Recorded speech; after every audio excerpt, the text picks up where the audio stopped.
Dimanapun Anda berada, senang sekali luar biasa hari ini di Studio Madu TV, sangat meriah sekali.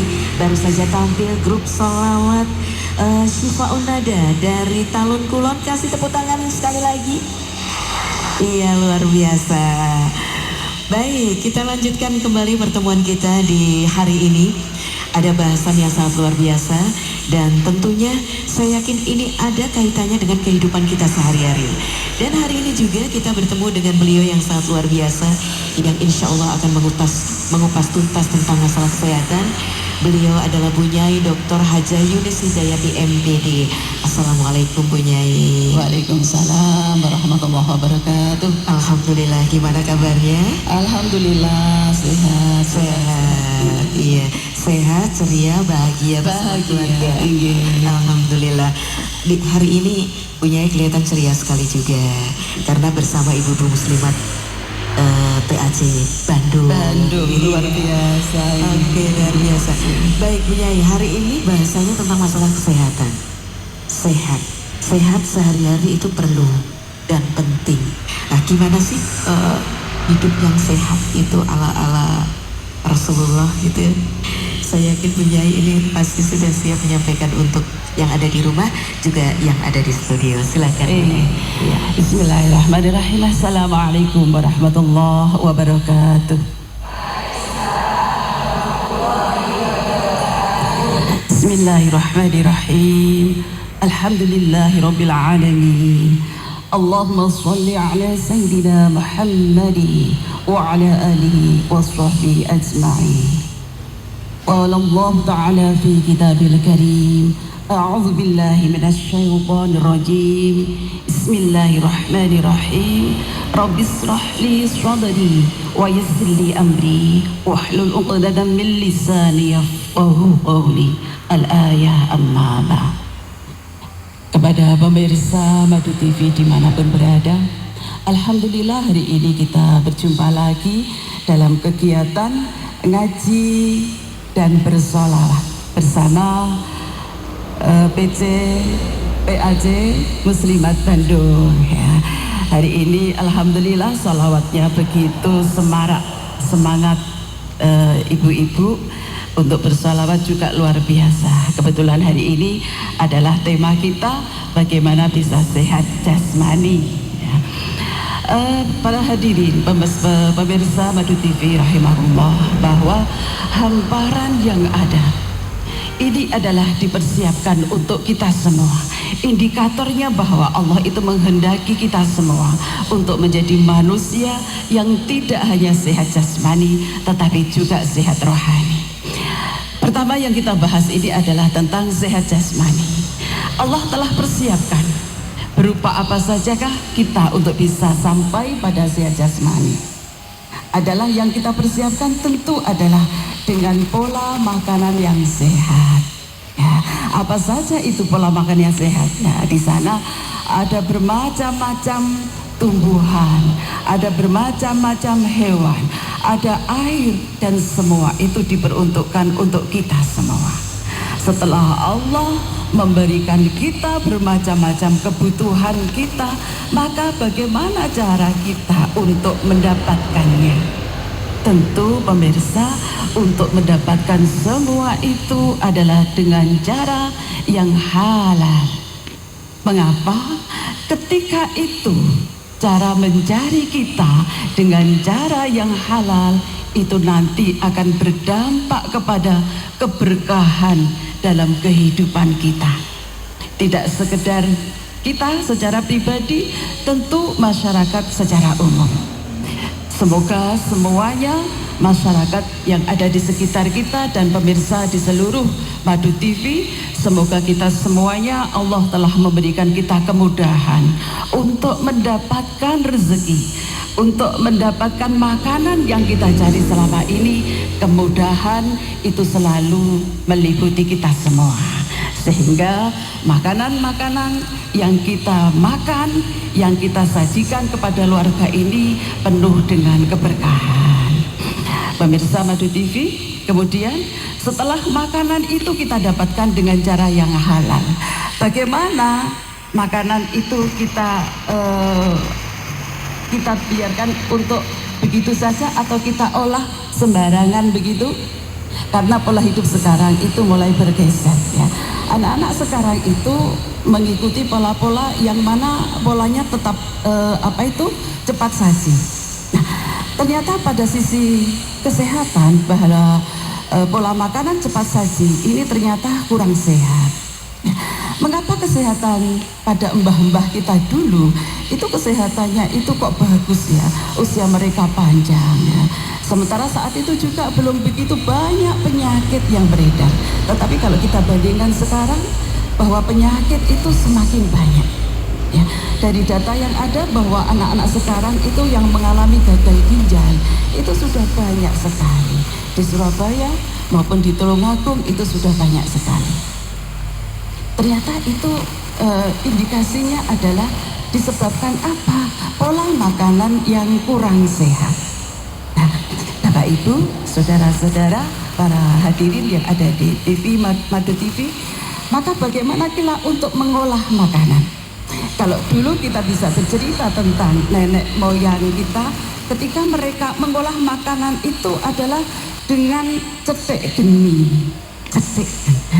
Mbak Dinda masih tahu apa tidak? Cetek geni. Nah, cetek geni itu adalah dengan menggunakan kayu bakar pawonan perso. Iya, di pawonan. Nah, kalau kita berpikir berarti itu kan kerja keras ya. Mereka harus mempersiapkan kayu bakarnya, bagaimana mereka bisa mencetek, menciptakan api pada saat itu. Tapi sekarang klik, kita pakai kompor gas, sudah selesai.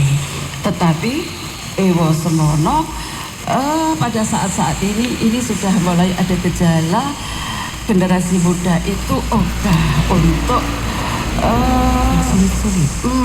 yang sulit-sulit itu tidak mau ya. Mereka pilih membeli makan yang cepat saji. Ternyata ini tadi sudah saya sampaikan bahwa ini kurang dari sisi kesehatan ini ternyata kurang bermanfaat untuk tubuh kita. Maka ayo kita mengajak bersama-sama kita untuk makan makanan yang sehat. Kita peroleh dengan yang halal, maka kita menyajikan makanan tentu dengan yang sehat. Nah, kemudian pemirsa, kalau saya mendukil dari apa yang Rasulullah sampaikan bahwa ketika kita makan itu ternyata harus menggunakan dengan tangan kanan. Nah, kemudian apalagi adalah dengan membaca basmalah ya, sehingga berdoa dulu, sehingga apa yang kita asupan makanan yang kita masukkan dalam tubuh kita ini insya Allah tidak sekedar menjadi sehat, tetapi itu menjadi bermanfaat dan barokah. Nah, kemudian ini masih ada Rasulullah bahwa makan dan minum diusahakan dalam keadaan duduk.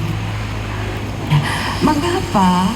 Setelah kami cari, ternyata ketika kita makan dengan duduk itu adalah memaksimalkan kerja usus, lambung, dan ginjal kita dengan maksimal. Sehingga kalau sekarang itu banyak anak yang mengalami gagal ginjal, banyak orang yang mengalami asam lambung naik atau emah begitu. Barangkali adalah memang cara mereka ketika makan itu dengan tidak duduk yang baik. Ya, kemudian ini masih ada lagi Mbak Dinda, pola Rasulullah ini adalah ketika mengunyah makanan ini ternyata sebanyak 32-33 kali. Nah, sudahkah ini pemirsa melaksanakan mengunyah makanan sampai 33 kali? 33 kali. Ini harus dengan kesadaran. Kalau tidak, ini pasti beda. Oke. Maka harus bagaimana ini Bu Dinda? Harus belajar. Harus belajar. Iya. Maka mengunyah makanan dengan 33 kali itu ternyata hikmahnya juga luar biasa. Jadi di samping makanan itu lumatnya itu sudah lumat beneran, sehingga usus itu ketika bekerja juga tidak rekoso. Iya. Kalau Jawanya begitu. Berarti menjaga kesehatan usus juga. Iya, menjaga usus juga. Baik. Dan ternyata tip yang terakhir ini ketika mengunyah 33 kali, seseorang itu ternyata tidak akan mengalami obesitas. Iya, berarti tetap langsing gitu ya. Iya, karena dengan 33 kali semakin ada kenikmatan makanan yang kita makan, ternyata itu juga mengurangi orang itu untuk makan ke selanjutnya. Oke, luar biasa. Ini mudah-mudahan ini ibu-ibu muslimat yang berbobot ini juga bisa merubah ya pola makannya ya. Pola makannya harus dirubah karena itu kalau gendut otomatis itu makannya mesti beda caranya, tidak sama seperti Rasulullah. Baik, Nyai, ada yang bertanya nih kayaknya. Ada yang bertanya? Acungkan tangan dong. Oh, sudah. Ya, sebutkan namanya, ya.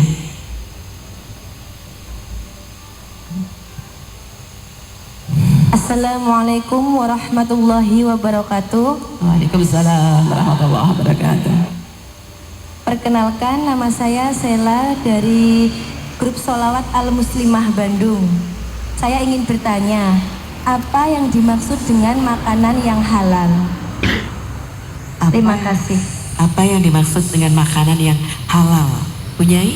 Iya, monggo. Ini pertanyaan dari Ibu Sela dan untuk kita semua, apa sih makanan yang halal? Ya, makanan yang halal adalah makanan yang dibolehkan untuk dimakan berdasarkan syariat Islam. Tentu makanan itu adalah diperoleh dengan cara yang halal. Ya, apakah ada makanan diperoleh dengan cara yang tidak halal? Banyak sekali. Ya, insya Allah kita semua ketika kita mencari rezeki adalah dengan cara yang halal. Ya, maka makanan yang halal itu berupa apa? Ada yang berupa buah-buahan, ada yang berupa tumbuh-tumbuhan, ada yang berupa binatang. Nah, di antara binatang, tumbuhan, dan buah-buahan itu ternyata ada makanan yang tidak boleh kita makan. Apa itu? Di antaranya adalah darah. Ya, ada sebagian masyarakat, sebagian kecil masyarakat itu yang mengolah darah itu untuk dijadikan makanan. Ya, dan ada yang mengatakan darah itu adalah multivitamin, begitu. Ya, itu adalah tidak benar. Ya, secara kesehatan ternyata di sana, mengapa darah itu tidak boleh dikonsumsi? Itu ternyata darah itu kan tempat mengalir ya, di dalam tubuh kita terus mengalir. Baik penyakit atau apapun itu mengalir lewat darah. Makanya di sana darah itu tidak boleh dikonsumsi. Walaupun itu sudah dimasak berkali-kali misalkan ya, tetap di sana itu masih mengandung unsur-unsur yang membuat maldorot kepada tubuh kita. Baik, iya luar biasa Mbak Sela atau Stella ya tadi. Mudah-mudahan sudah puas dengan jawaban beliau Punyai.